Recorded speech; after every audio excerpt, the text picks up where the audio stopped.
चलिए बताने जा रहा हूँ आज आप सबके बीच में रितेश पांडे के बारे में, गाना के बारे में। जो आज रितेश पांडे का गाना का टीजर रिलीज हो चुका है और सॉन्ग है बोल बम का गाना है। गाना बोल बम का है और जिस गाना का टाइटल रखा गया है दुपट्टा गेरुआ कलर के, दुपट्टा गेरुआ कलर का जिस गाना का टाइटल रखा गया है।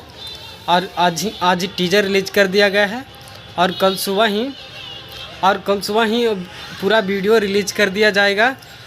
कल सुबह वीडियो पूरा रिलीज कर दिया जाएगा, जाइए और जाकर सुनिए। और बहुत हाई लेवल का सॉन्ग है और बहुत अच्छा सॉन्ग है रितेश पांडे का। अब की बार तो रितेश पांडे का सॉन्ग पहली बार हम लेकर आए हूँ आप सबको बताने के लिए। और आप सबको स्क्रीन पर चलती हुई वीडियो भी दिख ही रहा होगा, शायद दिखकर भी समझ में आ रहा होगा कि किस तरह का रितेश पांडे का वीडियो है और बोल बम का सॉन्ग है। और अच्छी तरह से वीडियो बनाया गया है रितेश पांडे का। अब की बार अच्छी सॉन्ग लाए हैं बोल बम के, और जाइए और जाकर सुनिए। अगर इसी तरह के जानकारी सुनना पसंद करते हैं तो मेरे चैनल पर बने रहें। चलिए अगला वीडियो में मिलते हैं।